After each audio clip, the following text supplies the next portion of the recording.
Saludos, bienvenidos y bienvenidas a un nuevo episodio del podcast de Microjuris. Mi nombre es la licenciada Amberly Belesper y antes de comenzar quiero anunciarles que en Microjuris tenemos matrícula abierta contra el INRE, así que revisa nuestros cursos en cursos.microjuris.com y mira nuestras ofertas. Además tenemos hasta 18% de descuento en la suscripción a nuestros servicios. Recuerda, Google no va a darte certeza jurídica, Microjuris sí. Pruébanos en suscripción.microjuris.com. Y hoy vamos a estar conversando acerca de la crisis de vivienda en Puerto Rico. Expertos señalan que la inflación tras la pandemia y la gentrificación ha incrementado los costos tanto para alquilar como para comprar casas en Puerto Rico. Así que para abordar el tema en el día de hoy nos acompaña la directora ejecutiva de Ayuda Legal, la licenciada Ariadna Godreau Aubert, y el profesor Iyari Ríos González, quien es historiador, economista y profesor de la UPR de la Facultad de Ciencias Sociales. Saludos a ambos. Saludos y gracias. Claro que sí, bienvenidos. Para comenzar les pregunto, ¿cuál es el panorama de vivienda en Puerto Rico, ¿no? En general? Bueno, yo quisiera comentar sobre el marco general de la economía y el contexto en que se da la crisis actual que hay de vivienda en Puerto Rico. Como todos sabemos, en Puerto Rico hay una crisis económica, a mí me gusta llamarla una depresión económica, que inició en el 2006, así que llevamos ya 15 años en este contexto de depresión económica, donde como resultado de esa crisis económica, pues se han adoptado un conjunto de políticas que han deteriorado las condiciones de trabajo y las condiciones de vida de las familias, y por lo tanto el acceso a unos servicios básicos y a unos derechos fundamentales, como por ejemplo el derecho a la vivienda.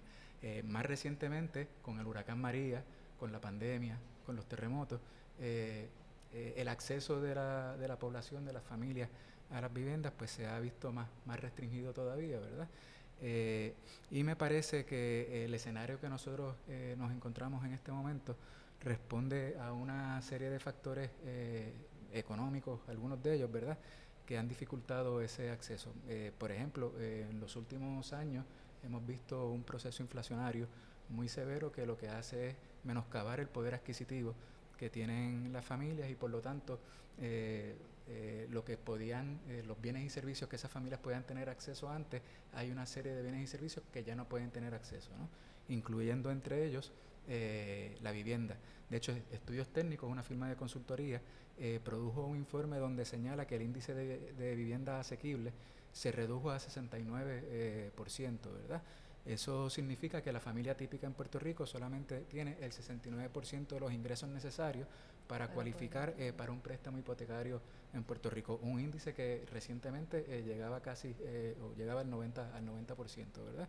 Wow. Así que me parece que eso es un indicador que pone de manifiesto, ¿verdad?,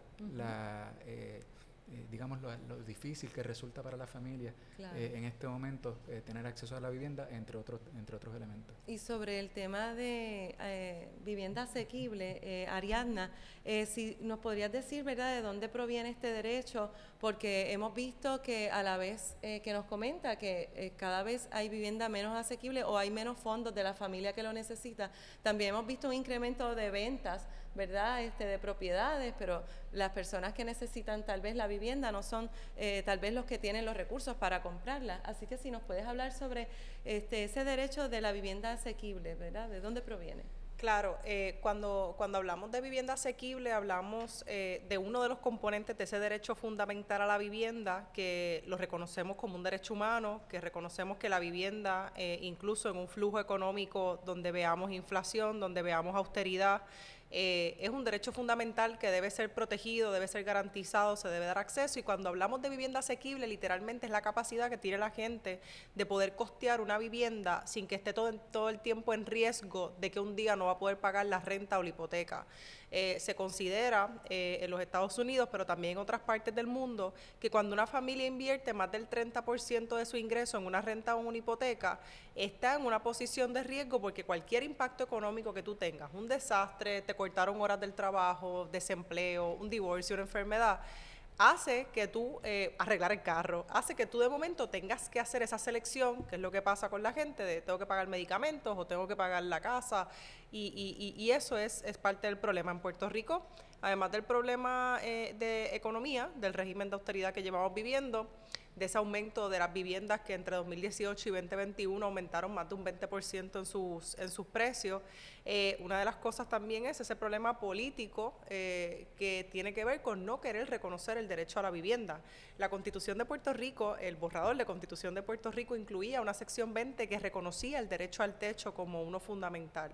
Y una de las condiciones de Estados Unidos para aprobar esa Constitución fue eliminar la sección 20, así que desde ese origen, ¿verdad?, de esa relación con Estados Unidos a través del Estado Libre Asociado, se negó a la gente poder decir, tienes un derecho al techo.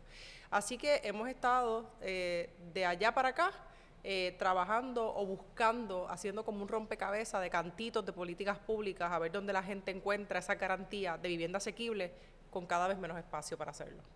Sí, entonces el tema de gentrificación también es un tema que no sé si quieren hablar sobre ello, ¿verdad? En Puerto Rico, porque las personas que tienen mayor poder adquisitivo, pues entonces son las que hacen que esos precios se vayan más altos. En un inventario limitado, te pregunto. Por un lado estamos hablando de gentrificación o aburguesamiento, ¿verdad? Como un proceso de una sustitución de la población que está, una sustitución también de los métodos o de los mecanismos que hay un espacio, ¿verdad? Los espacios se ponen más costosos, las rentas suben, los espacios son dirigidos a otro tipo de población que no es la población local, está atado a la economía del visitante, pero cuando hablamos de gentrificación es solamente una de las partes, ¿verdad?, de esta crisis de vivienda que tiene que ver con que no hay responsabilidad corporativa de las instituciones financieras que siguen ejecutando propiedades. Este año nada más en el 2022 tenemos más de 2.000 nuevas demandas de ejecuciones de hipotecas, que fue casi, ¿verdad?, el total de lo que tuvimos el año pasado. Wow. Estamos viendo el también, doble vamos a terminar viendo ciertamente, entonces, una lista de personas en vivienda pública que llega a las 16.000 personas, un número que no baja. Tenemos poca fiscalización de estos desarrollos que no impacten la vivienda de residentes locales. No hay política de justicia climática para evitar esos desplazamientos por aumento en el nivel del mar, aumentos en zonas inundables. Nadie atiende la crisis de los desastres a 5 años de María. Así que la gentrificación sí es parte de, o quizás es como la consecuencia, porque el terreno tiene las condiciones para eso, pero la crisis de vivienda, ¿verdad?, como hablaba el profesor, es mucho más amplia su raíz. Y hay otro elemento adicional que me gustaría tocar en este tema de la gentrificación, y es también la legislación que se aprueba, ¿verdad?, en el país, que ya la licenciada ha hecho referencia, ¿verdad?, a la ausencia de compromiso que hay para defender la vivienda como un derecho. Y en los últimos años hemos visto legislación como por ejemplo lo que se conoció como la Ley 22 del 2012, que es una ley que promueve unos incentivos contributivos a individuos que tienen un caudal de riqueza significativos que provienen de otros países, ¿no?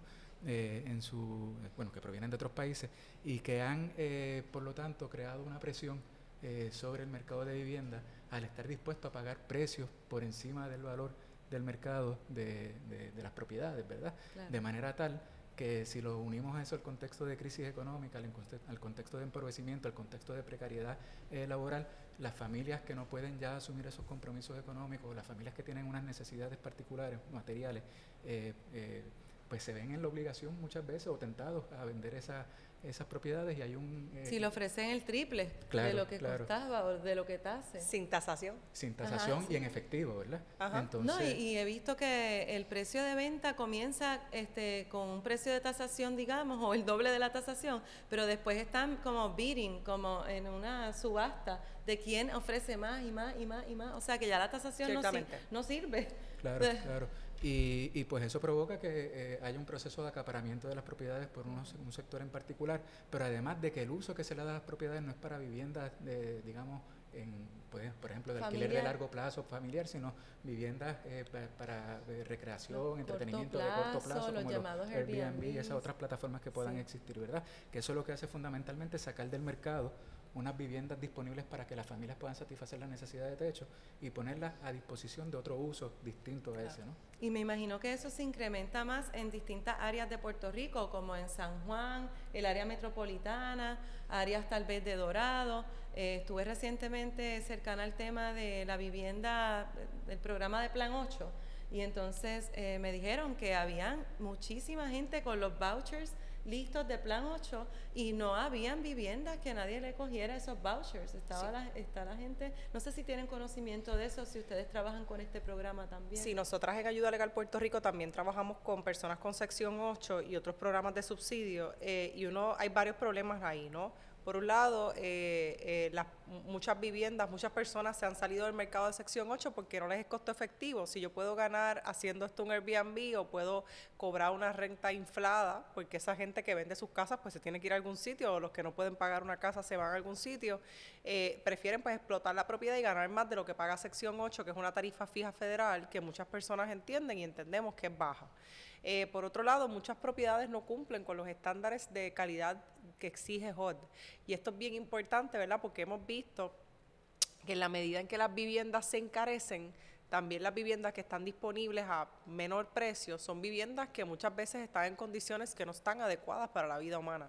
Problemas de tuberías, problemas de plagas, problemas de techo, filtraciones, grietas.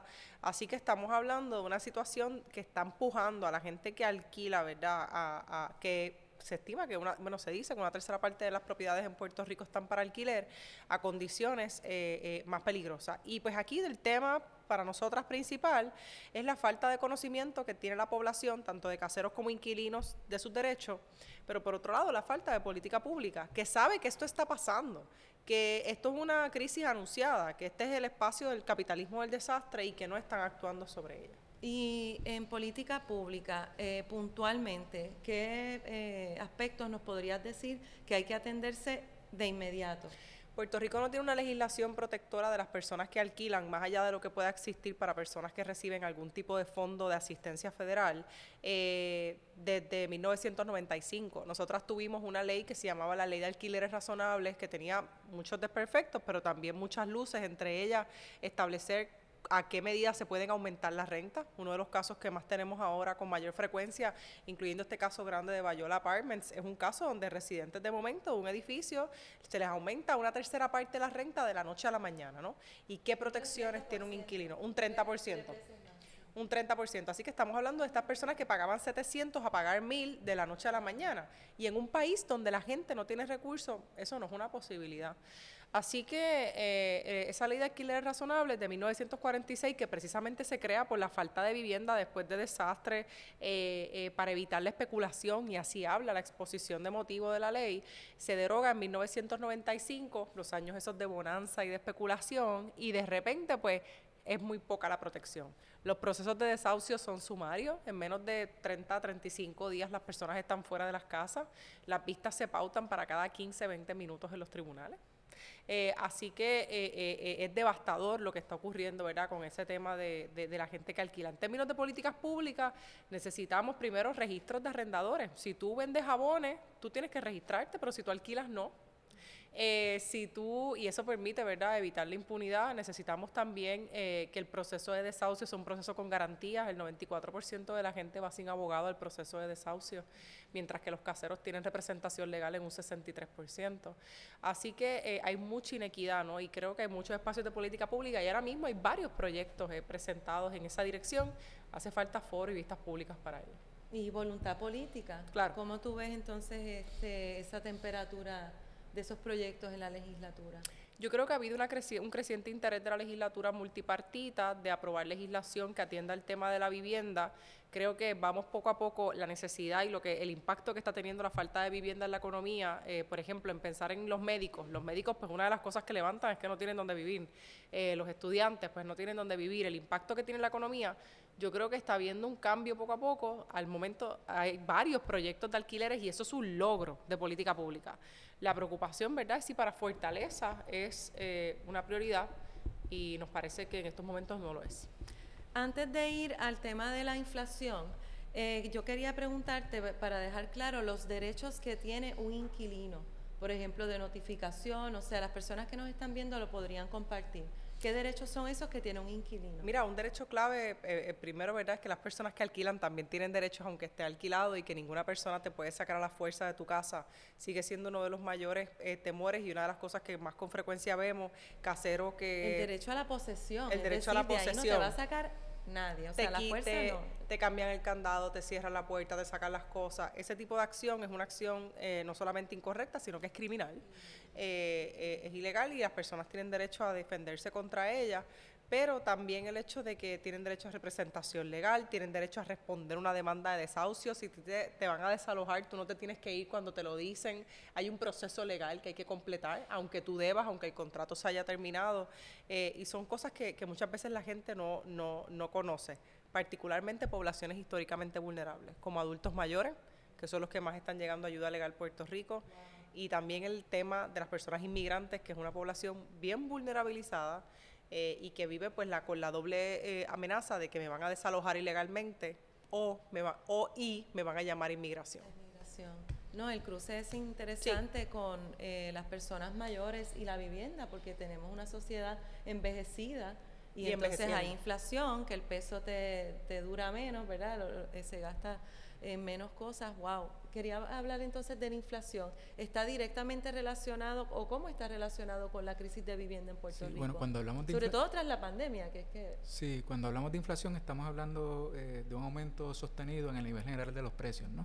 Así que esto no significa, o sea, no ocurre un proceso inflacionario si hay un aumento de precios por un periodo de corto de tiempo o en unos productos particulares, ¿no? Que puede ocurrir como ocurrió con la gasolina en los últimos 2 meses. Claro, pero cuando estamos hablando de inflación estamos hablando de un aumento sostenido en el nivel general de los precios, ¿verdad? La comida, la gasolina. Y entonces hay unos productos o hay unos bienes, como por ejemplo puede ser el petróleo, que son bienes estratégicos en la economía porque se utilizan para producir energía, que un aumento en el precio del petróleo pues genera un efecto multiplicador, un efecto dominó en cadena, y por provoca el transporte de bienes, ¿verdad? Exacto, y entonces bueno, la gente lo puede percibir y palpar de manera muy concreta porque por ejemplo cuando se va al supermercado las personas hacen generalmente la misma compra, ¿verdad? El mismo carrito de compra, y pueden observar cómo la cantidad que pagan por ese carrito de compra ha aumentado en los últimos años, ¿verdad? Si antes pagaban $100, ahora están pagando 110, 120, 130 dólares. En el caso del proceso inflacionario, ¿por qué ocurre? Ocurre por varios factores. En primer lugar, la pandemia. ¿Qué pasa con la pandemia? Las familias empiezan a recibir unos cheques de estímulo económico, ¿verdad? Porque la economía se cierra, no están trabajando, así que tienen que tener unos ingresos para continuar satisfaciendo las necesidades, ¿no? Pero a la misma vez que ocurre eso, que hay una demanda de bienes y servicios, como la economía está cerrada, no se está produciendo la misma cantidad de bienes y servicios que se producía antes. Así que hay una escasez relativa de bienes y servicios y provoca un aumento en los precios y distorsiones en la cadena de distribución, ¿verdad? Combinado a los aumentos en los precios del petróleo que hemos mencionado más recientemente por la guerra que hay entre Rusia, Ucrania, etcétera, ¿verdad? A eso se le suma, pues en el caso particular de la vivienda, que ha tenido un efecto sobre los precios de los materiales de construcción, ¿verdad? Y a su vez ha encarecido la construcción de viviendas nuevas, sin tomar en consideración pues los efectos que tiene la llegada de individuos a través de la Ley 22, que están generando una presión mayor en los precios de estas propiedades, y el aumento en la tasa de interés que se ha observado recientemente, que en Estados Unidos han estado aumentando la tasa de interés para precisamente tratar de controlar la inflación, pero para efectos de la vivienda, pues encarece el costo de tener vivienda, ¿verdad?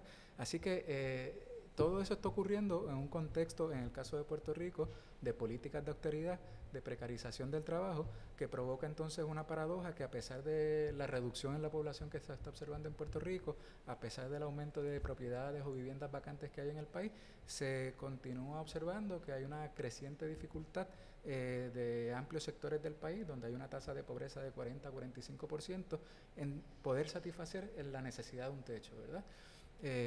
Y ahorita preguntaba sobre posibles alternativas y la licenciada comentó algunas. A mí me parece también que es importante ver qué se hizo, por ejemplo, en la década del 70. En la década del 70 en Puerto Rico se crearon cooperativas de vivienda, alrededor de 13 cooperativas de vivienda aproximadamente, que iban dirigidas precisamente a un sector de la población que no tenía los ingresos suficientes para comprar una vivienda, pero tampoco era elegible para los subsidios públicos tradicionales, para tener un techo, ¿no? Y entonces se crea este modelo de cooperativa de vivienda, que es un concepto de la tenencia colectiva, ¿verdad?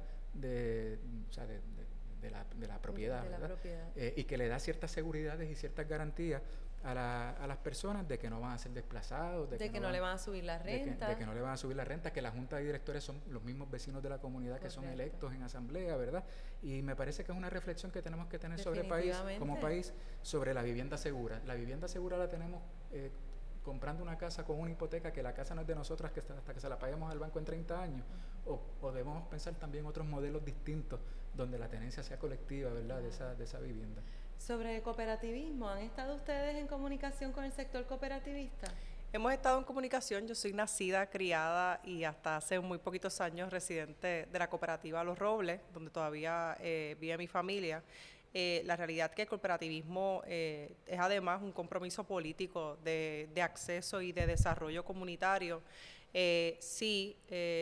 Para nosotros también uno de los procesos es entender cómo ese régimen de cooperativista ha impactado a las personas que viven en las cooperativas, y si es un modelo, ¿verdad?, que esos mismos residentes sienten que era uno de los compromisos del cooperativismo que pueden replicar en otros espacios. La realidad es que las cooperativas han estado bajo asedio desde adentro, ¿no? A esta idea de cambiar cooperativas a propiedad horizontal, pensando en esa propiedad individual, y hay que tener una conversación, me parece, sobre dónde ha estado el proceso de formación social dentro del cooperativismo para que se pueda replicar, porque de lo contrario, una de las preocupaciones más grandes es que el crecimiento del sector de viviendas cooperativistas se ha mantenido estancado después de esos, de los años 70, y eso yo creo que es una reflexión para quienes somos y nos criamos como cooperativistas. Nosotras hemos estado en comunicación con el sector cooperativista. Tengo que decir, ¿verdad?, que nosotras el año pasado logramos que se aprobara una legislación, logramos que se aprobara un proyecto en Cámara y Senado que iba dirigido a detener desalojos, desahucios y ejecuciones de hipoteca hasta 90 días, un máximo de 90 días cuando hubiese una declaración de emergencia. Pensando en que pues lo que nos pasó, después de los terremotos, bancos estuvieron demandando gente en Guayama con las casas destruidas, después de María a los 20 días teníamos desahucios o amenazas de desahucios, debo decir. Y uno de los sectores que obviamente se opuso fueron los bancos, pero también se opuso las cooperativas, diciendo que si se detenían los desahucios y se detenían las ejecuciones de hipotecas, iban a afectar financieramente. Así que cuando hablamos del derecho a la vivienda, es un proceso también de introspección de dónde han quedado estos espacios donde sí se protegía esa vivienda asequible o ese norte de desarrollo social de forma colectiva o como país. Y creo que eso requiere, ¿verdad?, por una parte es política pública, pero otra parte también una reflexión, por lo menos de parte de organizaciones como Ayuda Legal Puerto Rico, que es la que yo fundé y dirijo, de a dónde vamos a ir y qué queremos cuando defendemos el derecho a la vivienda. ¿Vivienda para quién? Claro. No sé si quiere aportar algo más. Sí, un elemento adicional, y es en ese tema de repensar como país el derecho a la vivienda, y yo creo que debemos empezar a ver la economía como una actividad donde producimos unos bienes para satisfacer unas necesidades, ¿verdad? Y si vemos la vivienda como una mercancía que podemos hacer transacciones con ella en el mercado para enriquecernos, el proceso de toma de decisiones va a ser distinto a si vemos las viviendas como un bien para satisfacer una necesidad, ¿verdad? Y esa yo creo que ha sido, digamos, la diferencia fundamental y una de las razones de ser por las cuales estamos atravesando por esta crisis de vivienda, porque históricamente se ha visto el mercado de viviendas en Puerto Rico como mercancías con las cuales se puede especular para enriquecerse, ¿verdad? Y no como un bien para satisfacer una necesidad de techo que es fundamental para el bienestar material de toda la familia. Así es, y un punto también la planificación, porque si se hacen, digamos, cooperativas de vivienda en los cascos urbanos, podría atender una necesidad, como usted dice, de la población que tenemos mayor, que esa persona, pues mira, a la vuelta de la esquina tiene una farmacia en el casco urbano, digamos en Río Piedra, tiene el tren urbano también por allí, tiene su médico, tiene transportación, o sea que en los lugares, ¿verdad? En lugar de planificación, los lugares son importantes también porque los cascos urbanos son ese circuito donde están todos esos servicios y sobre todo para la población mayor. Sí, y por eso también vemos que en el mercado de vivienda es un mercado segmentado, ¿verdad? Por donde hay, digamos, una oferta de vivienda, pero de cierto precio en adelante, ¿verdad? Que va dirigido a unos sectores de la población que son económicamente privilegiados o que están bien económicamente, pero realmente hay una necesidad de vivienda mayor de interés social, ¿verdad? Y entonces si lo dejamos al mercado para que decida, los desarrolladores, la banca no van a promover la construcción de vivienda social porque no es rentable, ¿verdad? Porque no obtiene los beneficios suficientes como lo obtendría una vivienda de lujo o una vivienda con un precio mucho mayor. Sí, así que en política pública y legislación parece que Hay ahí tarea. es donde hay tarea que hacer. Pues le agradezco mucho entonces a ustedes su comparecencia en el día de hoy y a ustedes que nos han sintonizado. Recuerden que este mes tenemos matrícula abierta contra el INRE. Chequea los cursos en cursos.microjuris.com y también tenemos hasta un 18% de descuento en las suscripciones a nuestros servicios. Ahí lo puedes chequear en suscripción.microjuris.com. Hasta la próxima.